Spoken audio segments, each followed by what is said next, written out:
on August 2021 with the participant observation in health center and interaction with care provider and patient by 4 assistants who is trained in anthropology and sociology. In-depth interview were conducted with 41 women who had an abortion experiences, as well as 21 of their relatives and 10 of their partners. The data was analyzed using a software named DDoS and using both a theoretical, like deductive and inductive approach to develop the coding scheme. Now, the result, this study highlights the complexity of decision related to unintended pregnancy, influenced by a variety of social, economic, cultural, and relational factors. And the analysis focused on 3 key domains. The first one is the reason for maintain unwanted pregnancy. And in this case, we have failed of abortion attempt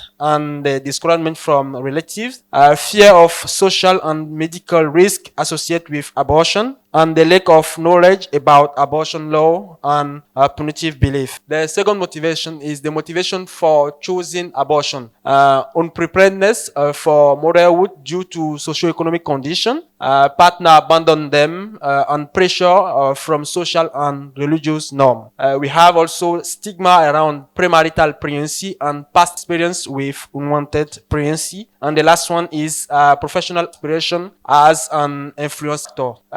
The last reason we have is the decision-making influencer. So we have partner and relative significantly impact decision, either supporting or opposing abortion. Second one, we have instance of productive coercion by partner or family members. To summarize, the decision to seek an abortion among women and girls in Benin is shaped by a range of complex factors. The one of them is economic, social, and cultural pressure. We have stigma, unequal gender norms, and power dynamics, especially between adolescent girl and parents. We have challenge despite legal change. It's right that Benin have a progressive law in abortion today, but although abortion law have recently been amended, these social cultural barriers persist, complicating decision making around unintended pregnancy. We have also health risk. These challenges increase the likelihood of young women resorting to unsafe abortion practice. And the key insight, understanding this dynamic is essential to create intervention that respects reproductive rights, expand access to safe and legal health care. On recommendation, we have to launch community awareness campaign to reduce stigma and support women in reproductive decision making. We have also to focus on alleviating social and gender-related pressure surround abortion and ensure continuous training for healthcare provider on abortion service. Develop a referral system for cases of conscientious objection among provider and enhance educational programs on reproductive health and contraception to help prevent unintended pregnancy, reference here. So thank you very much for being present here. A holistic approach to responding to the cervical and reproductive health needs during protracted and emergency crisis in Afghanistan. And this paper is by Saber M.N., Khande R., Shaikh T., and Samin N. And the presenter will be Tayaba Ki. Anyway, she is a public health expert with over 16 years of experience in designing, implementing, and evaluating health and development programs. She holds a PhD in public health and a master's in population studies from the International Institute of Population Science. Dr. Shaikh is passionate about advocating for the health rights of marginalized communities, focusing on women, adolescents, and children's health, HIV prevention, housing and sanitation, and sexual and reproductive health rights. She has worked in various national and INGOs. Since 2021, she has been associated with the International Planned Parenthood South Asia Region SARO office, where she plays a key role in supporting member associations in advancing regional health initiatives, fostering collaboration to improve sexual and reproductive health. Over to you, Dr.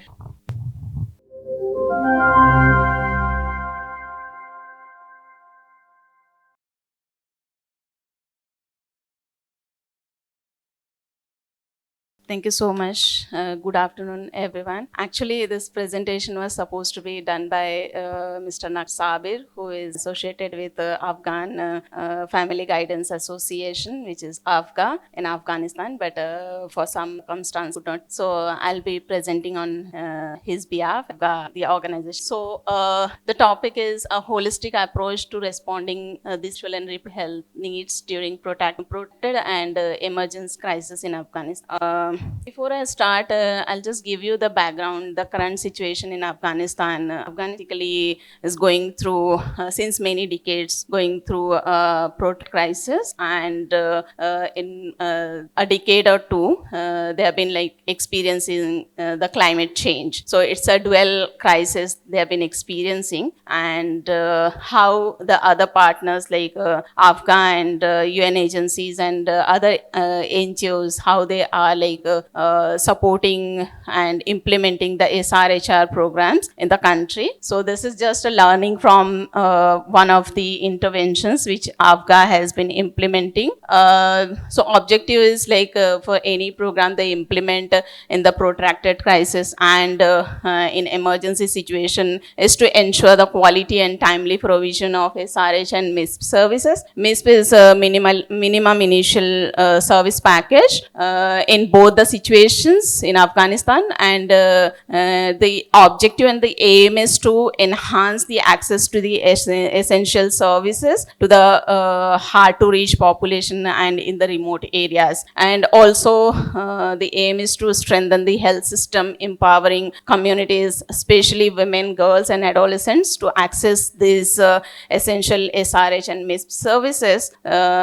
And they do also the close monitoring to have an evidence-based impact in the community, and to ensure the accountability to diverse population who are in need. So the method and methodology is not actually the method and methodology is just the strategy how they are following it for implementing the programs in both the situations. So AFGA, they deliver actually the SRH and MISP services through their established statics clinics. The FHH is family health houses, which is a very basic clinic in the community, which is run by a midwife, counselor and a support staff in the community. They also have a mobile clinic, community outreach midwives. Around 150 midwives are trained in providing SRH services, and they have been running this SRH program and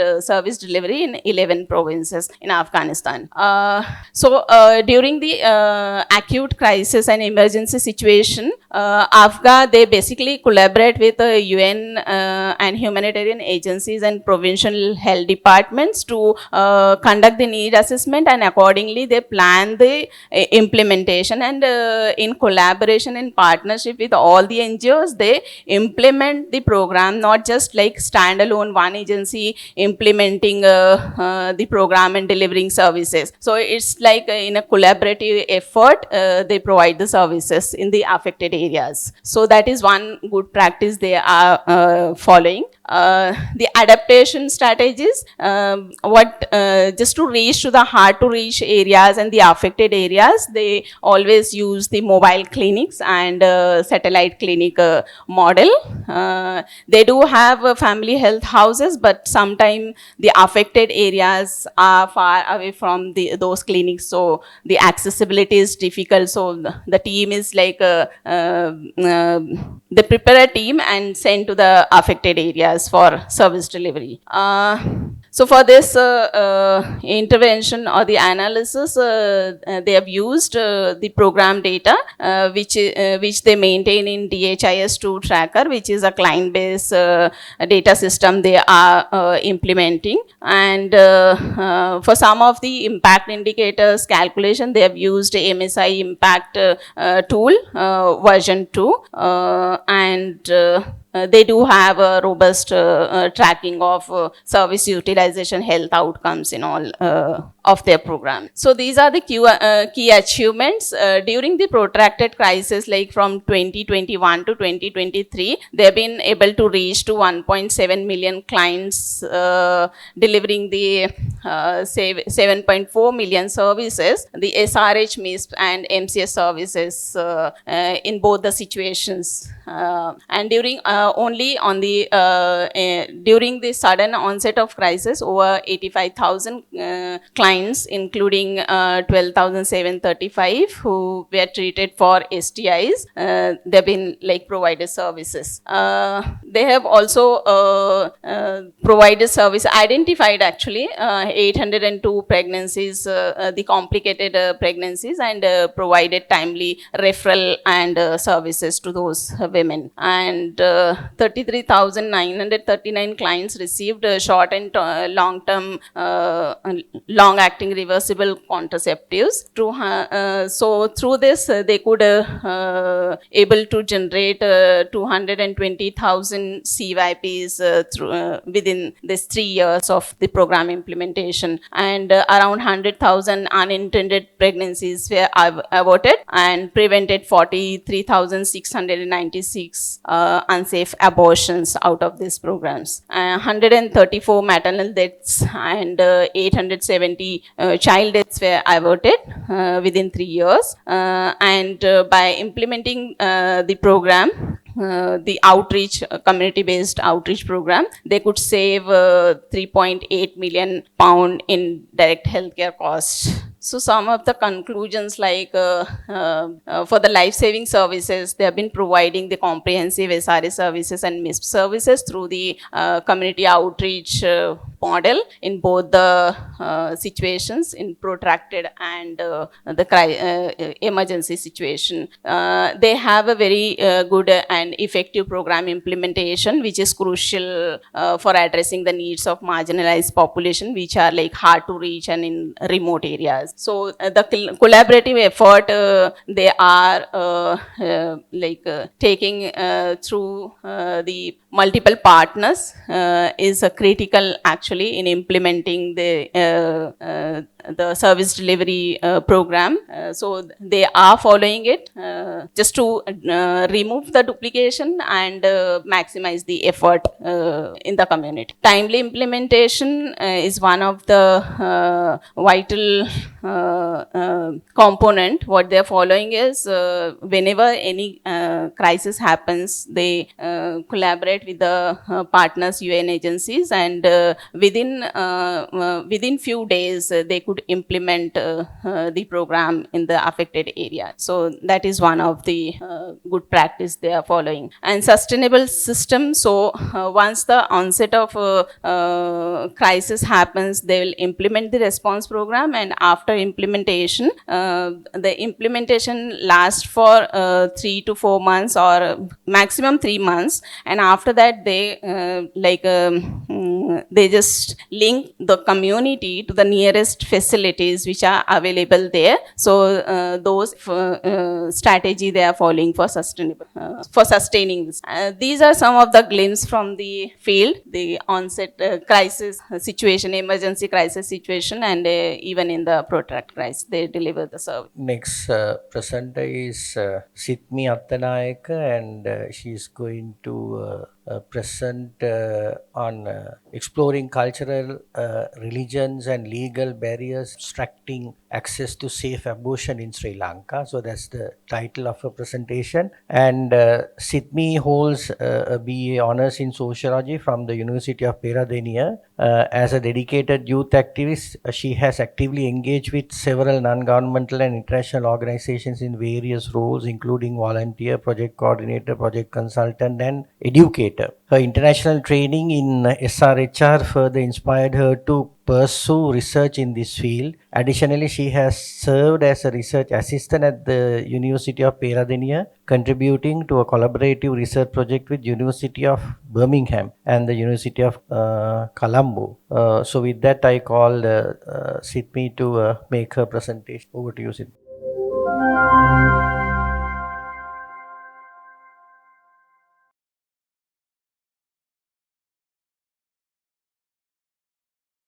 Thank you. Good evening, everyone. So I'm Ken Asad. I'm a graduate from University of Peradeniya, and I'm lecturing for Royal Institute Gagoda, affiliated with the University of London as a sociologist. My today's topic is exploring cultural, religious, and legal barriers obstructing access to safe abortion in Sri Lanka. So this was actually my final year research. So this is related to it. And so if I talk about the objectives of this research, it is to identify and explore the cultural, religious, and legal determinants that act as a barrier to obstruct accessing for safe abortions in Sri Lanka. So this is the methodology I followed. So if I say I used a qualitative research approach because I didn't want to go into quantitative information because it's about socially constructed determinants. And also I used a purposive sample because I purposely selected my sample within academics, medical professionals, and legal experts, and also activists working in the rest field. So I used semi-structured interviews because I didn't want to use in-depth interviews there because then I will be distracted and I will not follow the proper route. So I was using semi-structured interviews under a proper guidance. And also I use thematic analysis where I can identify proper patterns and different new themes. So going to the results, in short, so I identified there are determinants which are socially constructed that abstracts the abortion access for women, and those determinants act as reasons for barriers. So if we take cultural and religious determinants, so there is a huge influence of cultural and religious beliefs that influence women in accessing safe abortions, especially regarding morals and norms. So for example, if I talk about Buddhism, so one main thing came from the Buddhist participants in the interviews were, so Buddhism, the first precept says killing a living being is a sin. So then for them, abortion or removing the fetus from the mother's womb was a sin because they considered it as a murder, as a killing a living being. So those types of beliefs of people, especially related to the religious ideologies, that kind of hesitated people going into safe abortion. And also the gender roles. So Sri Lanka is a patriarchal society. So patriarchy and family pressure on these women was highly influential for them to decide on not to having a safe abortion, because the reason is most of these decisions made by the wife was kind of influenced by the husbands. So it came from most of my participants saying that even it's the bodily autonomy of the wife, still she had to have the consent from her husband to decide on what kind of sexual decision she should make. Not even for abortions, but even for sexual activities they engage in, they had to have consent from the husband, and it was completely on husband's decision and approval that it went. So those kinds of reasons, and also the family pressure, because now in our countries, kind of there are a lot of restrictions for women to go into the society and act. That also comes with the family pressure where so for example, if it's now everybody is talking about premarital sexual relationships. So in Sri Lanka, those people will be looked down on if the society get to know that it's a premarital sexual relationship. So then also there's a family pressure coming from the families, like especially about virginity of the girl and all those things before marriage. So then that is also the family pressure coming for women. So they are very scared of going into abortions. Not even going for abortion, but to talk about those things openly is also they're thinking twice before opening up their mouths to talk about those. And the other one is social. So the social media has a huge influence on this, because you see if someone comments or if someone posts on social media a meme or a post regarding abortions or regarding sexual health, sexual rights, there'll be so many negative comments coming from the society stigmatizing it and discouraging people to post more and create awareness in the society about that. And lack of proper sexual education is a big issue in the country because nobody's ready to speak and there's no open forums for anyone to give their ideas to the society. So even in schools, even my experience, asked teachers skip the lesson, went faster, fast forwarded the lesson, and then it was not properly given, properly educated. I mean, it doesn't have to be about how to do sex or anything, but it can be just the hygiene, the sexual hygiene can be a point of it, and how cultural sensitivities can make people aware of using contraceptives. So even that part, they will not come up in the schools. They just fast forward that lesson. And also my final is the law. So law is the big determinant that obstruct us access to safe abortion in the country, because our legal penal code came in 1883, which was 303 and 307 between all those actions. So then it was during the British colonial period, and not have been renovated, like haven't done any changes to it for these 141 years. So it's what the British people thought we need, but it's not the real thing we need. So unless the mother's life is at risk, safe abortions are not allowed in the country. So there are all these determinants act as barriers plus the restrictions of the law. So because of this restrictive law, people go into more illegal abortions, which is unsafe, which is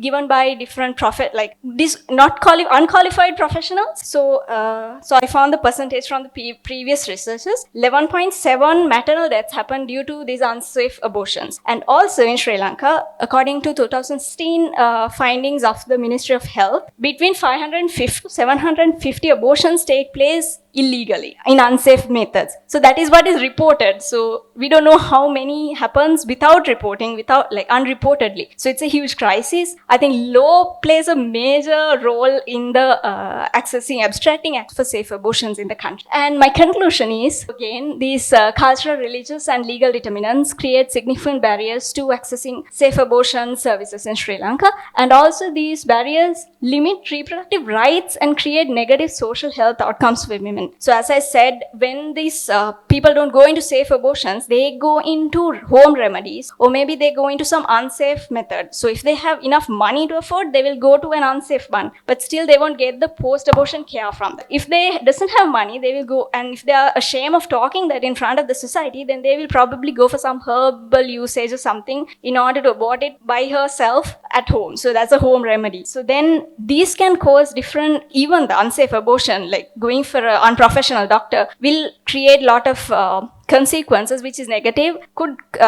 make the mother's life at risk. The woman's life might end up dying.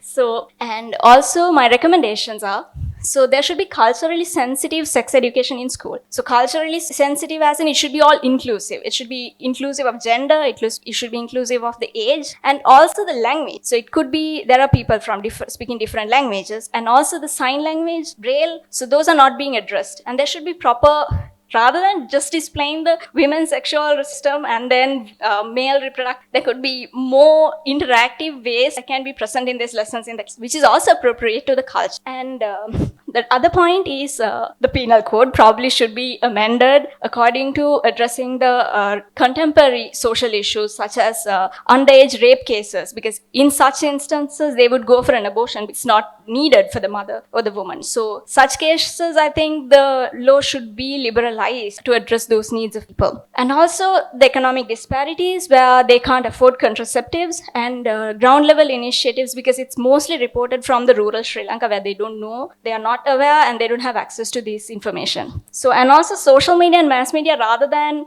discriminating these women and creating all sorts of prejudices about these women who are asking for safe abortion or at least sexual advice, there should be some open space where they can speak up openly. There should be open forums with expertise in the field who can present their ideas and help women free of charge sometimes. So yes, those are my recommendations. And these are some of the previous I referred. Thank you so much. Tamasi Konara is the next presenter, and it will be a virtual presentation. She's a MPhil and PhD candidate at the Faculty of Law, University of Colombo, Sri Lanka. She holds both a Master of Laws and a Bachelor of Laws, LLB same, and currently she's a probationary lecturer at the Faculty of Law, Sir John Kotalawala Defence University, Colombo. Over to you for your presentation.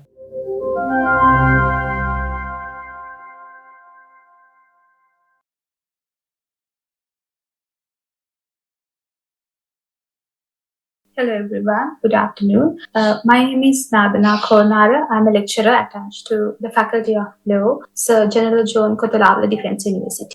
In today's conference, I will be presenting on the topic of shattered consent, reproductive autonomy and the legal challenges for rape survivors in Sri Lanka. Before I start discussing about my research findings, let me share the presentation first. So the research problem that I am addressing today is, in Sri Lanka, abortion constitutes a criminal offence under section 303 of the Penal Code. The only exception that is provided is for the purpose of saving the life of the mother. So other than for the medical reasons of the mother, abortion is not permitted in Sri Lankan context, and being a rape victim is not an exception. So basically, rape victims are being compelled to carry out the pregnancy, which comes as a result of a rape incident. So this is a violation of their reproductive autonomy. So my research is going to be focusing about the violation of autonomy because of being a victim of rape. So the objective of this research is to address this issue.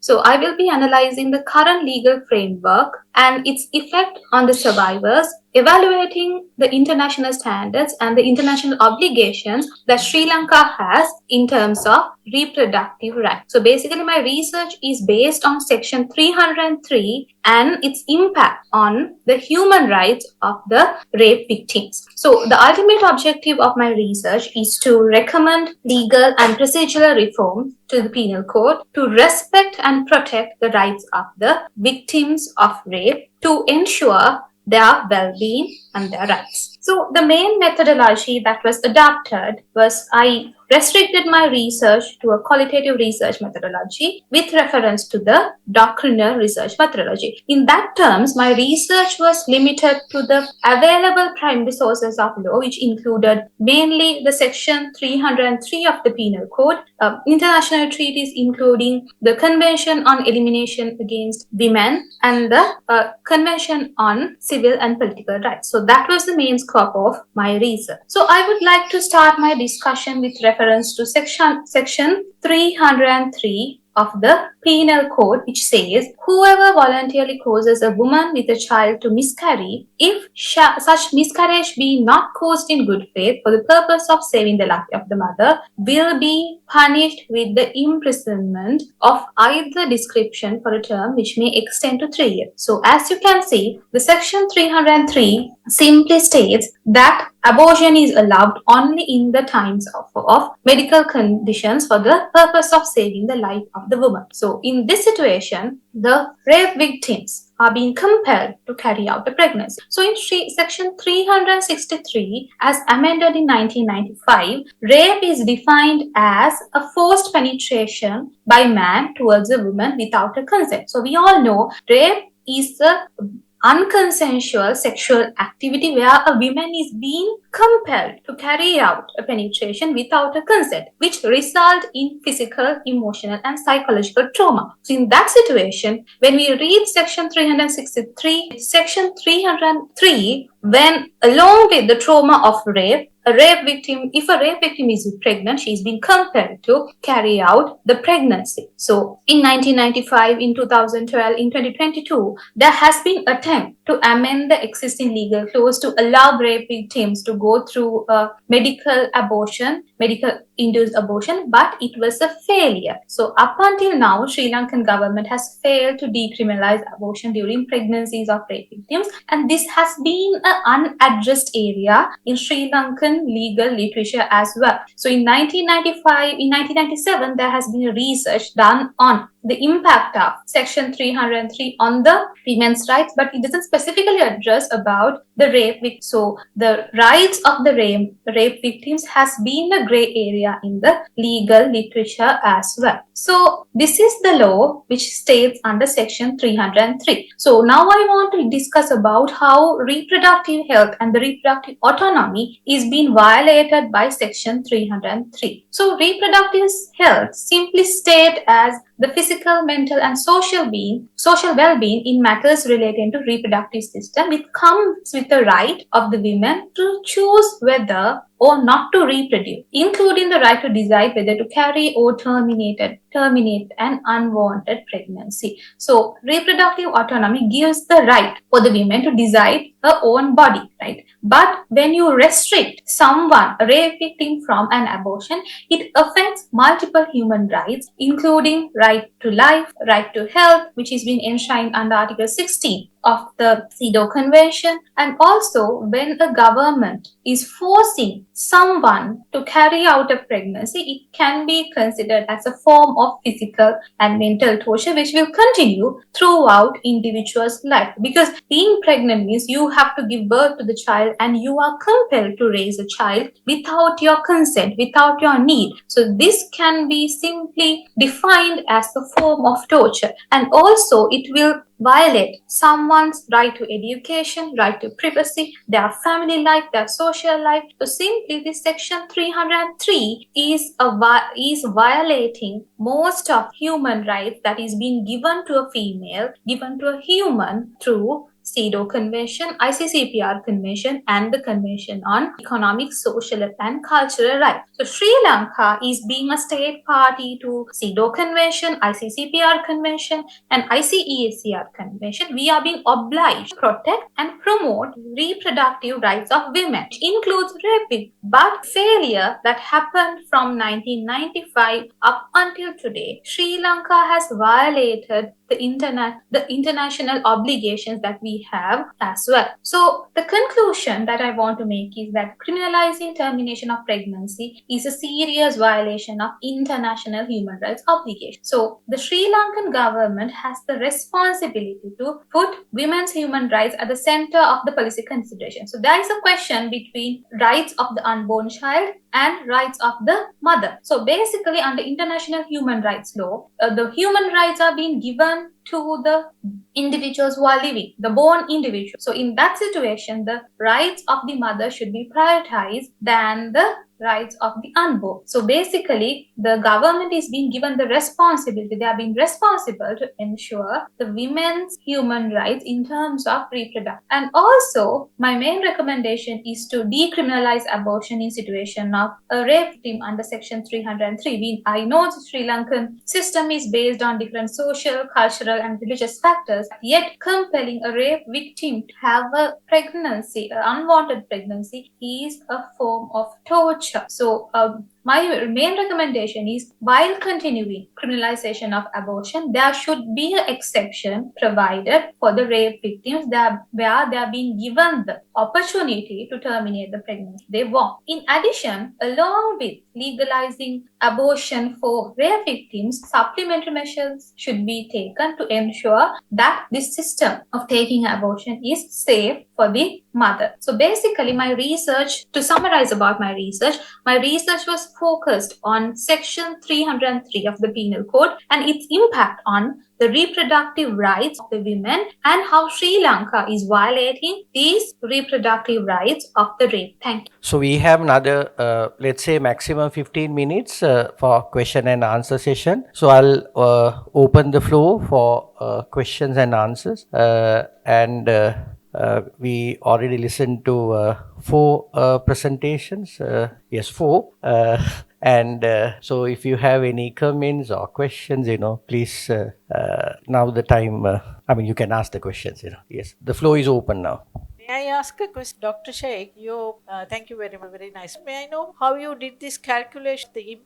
What is the reference? So the reference, the data reference we used is contraception methods we provided in both the situations for 3 years, and we took that and then used MSI tool where each of the methods like condom, the oral pill, and those things, they calculates with the conversion factor of CYP and then calculates the other impact indicators. So those were the risks. So all these unsafe abortions averted, all were calculated? Yes. Because you haven't given... Yes. Yes. They are in the methodology. And my next question to Ms. Sattanayaka, I think this and your presentation, Tamas, is both are penal code, and this discussion has going on for the last 30 years. I joined the STD AIDS control program in 1980. We discovered the first HIV patient, also in 1980. Then we have been talking about sub, and this be about the time here in Francesca. Our UNICEF consultant, Madam Soma, is here. She also will agree with me. She also has attending all these. We are still at a full. So we would like to know from the University of Sociology and of Faculty of Law, how will you give the leadership? Because unfortunately, although I have been in the health ministry, I'm very sorry to say that push has not been very hard. Now time to hand it over to somebody else can do the needful. So I will ask from the chairperson as well as from the two of you, what are your future plans to change this penal code talking about? We are always criticizing British laws and whatever they have instituted here. But what are you all going to do about this? This is very timely question. I think. Over to the two of you and to the chair. So I think we will first ask the last presenter to answer, because she has already recommended to change the existing law, which is important, and because we also would like to know, what are your views on this, how we could change it. Yes, is she there? Tamasha is there. Thank you so much for the opportunity. So basically, my research was on decriminalizing abortion law for the rape victim. So there has been attempts in 1995, in 2012, 2022 to amend the penal code to give the choice of abortion to these rape victims. But as an academic, so we can contribute through research, and we can contribute through research for all these policy reformations, so and so. But I think it is a collective effort of academia and the implementation institutes, NGOs, and I would say all the other government institutes to come together and work on this. But there has been efforts as such, but I think politics and the social factors play a crucial role in amending the laws. So that's why it has been unsuccessful up to now. So my suggestion is, I think again, we might have to go with another effort to come up with these solutions that can be both to ensure the recognition of human rights of these rape victims and other females. So I think it should be a collective effort. So what we can do is we can be the voice of the general public. So especially being a lecturer, that means we get the chance to change the mindset of the young individuals. So we can start from there by changing the mindset of the children that we teach, and then they will change the societal perspective, which will lead to future amendments, which will give the opportunity for safe legal abortions in Sri Lanka. Thank you. So I also agree to what she said. I totally agree with what she said. But then also I want to say, now there were so many research doing and so many things done. In 2017 or 16, as I remember, in the parliament they wanted to stop it, but then without even coming into the house, it has been rejected, saying it's culturally inappropriate. It's the situation if people are blindly going behind the culture. So then I think there's far more things we can do for amending the law. I think first place, and also that's an interesting finding in research, previous study. So they say if now with the situation here, with the education level and everything in the country at the moment, if we legalize if we give it, liberalize the law, then there'll be a higher tendency where women go into abortions rather than following any contraceptive method. So that is because of lack of education. So as she said, I think we should start it from the beginning. We should start from the level of education, and at some point we will be there to change the legal system. But again, we also need the support of all the not only just academics and not only just research. So from the grassroots level, every activist, professionals, medical everybody's contribution is important in convincing to change the penal. So for this amendment of this penal code, what are the collective efforts being done in the country? Is it just academia or researchers? They India pushing it, or it's a collective effort, and who all are engaged in that? Like in some countries, there are coalitions and all the agencies and academia, they come together and they. So yes, according to my idea, so there's a lot of research being done in this area, but then some of the research are not seeing what the organization for this. So there's very much, like, people are very much unaware what kind of things the organizations do in. But then also there are so many organizations working in the country, including Family Planning Association. So we also have partnered up with a lot of international organizations promoting this, UNFPA. So I myself worked for UNFPA for a community development project where we spoke about this part of. But then even though everyone's together, but then there's some point where we come to saying that it's not culturally appropriate, because I would say the Sri Lankan culture is more traditional and goes with the Sinhala Buddhist cultural system. It's like dominant culture is Sinhala Buddhist culture, which restricts this abortion. But again, I think it's not very not suitable for the contemporary society in some aspects. But yeah, that is the reason. So there are a lot of organizations working, especially youth working for youth organizations and grassroots organizations working for it. But still, that cultural appropriate label is there, so we can't go beyond that. That is the main reason abstracts. Okay, but it has to be a collective effort, just one effort.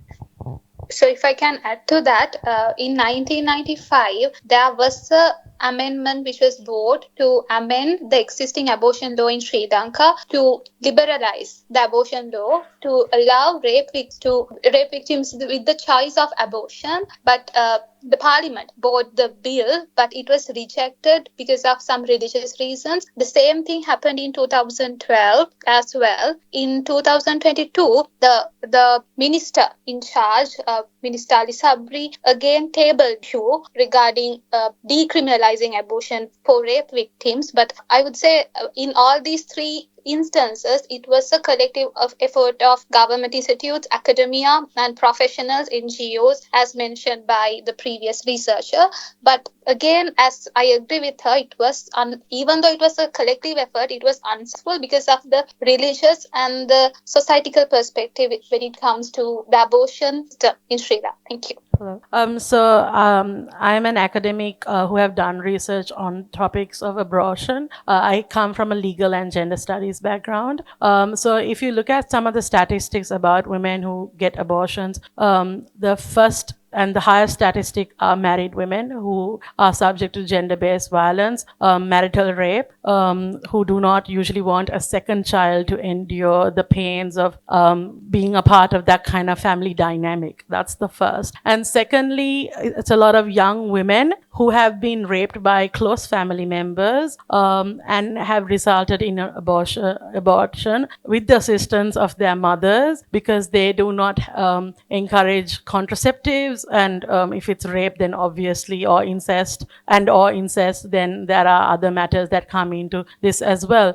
As the earlier speaker mentioned, there were blocks with the 2012 and the 1955, right? But also another issue is there's selective abortion that is allowed within the justice system right now. And there are doctors and lawyers that work on grassroots level that try to convince people to get medical abortion under a safe space within in a healthy manner, because abortion's a very risky procedure. It's not like getting ice cream, and I don't think any person, even if they are subjected to rape, will make such a decision a very in a free and loose manner, right? And that is a myth that needs to be busted with how difficult and life-threatening abortion and the procedure of abortion itself. Those of who I also have a forensic medicine background, so those of us who have had experience with that also may understand, especially the doctors in this room will also agree with me, I think, in the risk of abortion itself. While I am pro-abortion for all people who want to get an abortion, even for a reason for as simply as I do not want to be a mother, right? Because that is also a distinction we need to understand about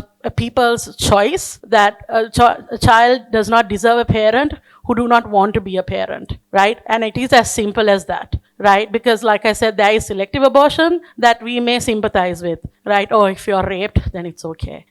If you are a person who is come to financial issues, then it's okay. If your religion says don't have a fifth child, then it's okay. But no, if I don't want a child, I should not have a child. And I think we have more than enough children who have been forced into having parents who are abusive. We do not want children to be born into resentful parents anymore. And to mitigate child abuse, we should give rise to choice for abortion as well. Thank you. I think those comments are very, very useful.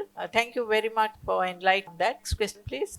Just building up on what was shared, I am Hasini Rupasinghe. I am representing the Asia Pacific Resource and Research Center for Women, and I specifically work on a project called a Safe Abortion Advocacy Initiative, a Global South engagement. We are an organization as well as a platform for Global South advocates and activists, even academic service providers, working towards advancing safe abortion as a human right and increasing access to safe abortion. In terms of the question that was posed as to whether there is any form of concerted effort in Sri Lanka to push for decriminalization yet again, there is a safe abortion coalition that is being formed, but it is kept very much under the radar because we want to be well organized and well prepared to even put forward something as simple as a position paper. Of course, if there is a move by unfortunately religious or politically led movement to make amendments to the law that are not helpful, like for example in 2016 or 17, I believe there was a move to include 3 exceptions to, in addition to what is permitted under the penal code, which are in the case of a rape, and in the 2 more in the case of a rape, and also in the case of a fetal abnormality. But recently we heard that there was that steps were being taken to include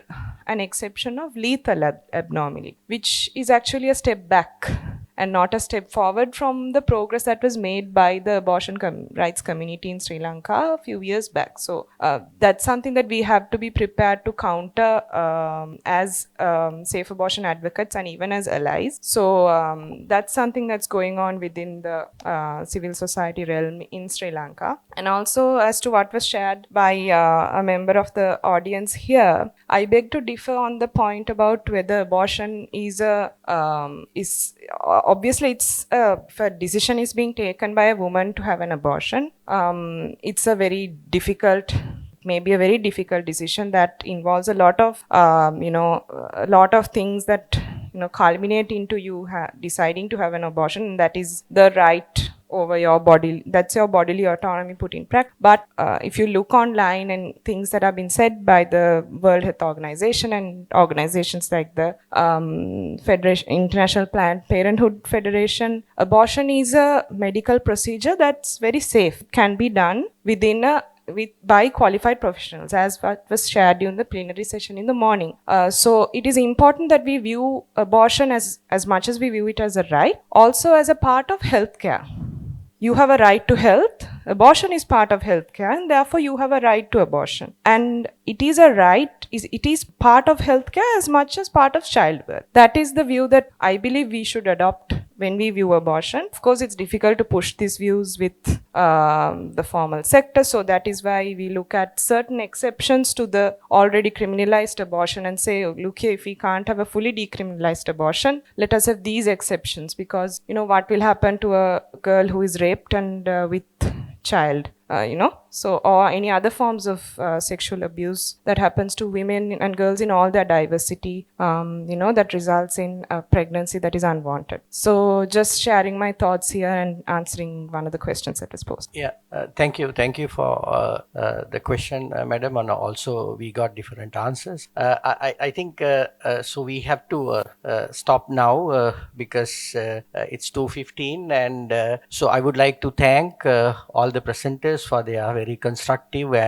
presentations, and I also would like to just to think about some of the important concepts which emerged out of these presentations, like cultural sensitivity, culture, norms, changing of laws. I think these are very important concepts, and as we discuss, still we struggle to change some of the abortion related laws. And so I think our culture, we have I would say, like, as a sociologist, most of the points are hidden, so we don't openly discuss even after introducing open economic liberalization policy since 1977. Still, I would say, we live in a very closed society, so therefore, so somehow we have to make an attempt to openly discuss these important issues. I hope something good will happen to us in the future, which we have to. And also we have to change the public opinion, because how much effort we put to change these opinions are also very important. So you as practitioners, researchers, academics, you also have to, as we discuss here, you have to do a lot, yes. So it's not an easy task. So with this message, I would like to conclude the session, and madam, we have to now give the certificate. After the interesting session, we are going to wrap up the session today. So I'm calling by name for the speakers, and you can collect the certificates from the professor and the doctor. Firstly, Roger Tognizo, Dr. Tayyaba Sheikh, Ms. Sitmi Attanayaka, and Tamashi Konara. Thank you very much.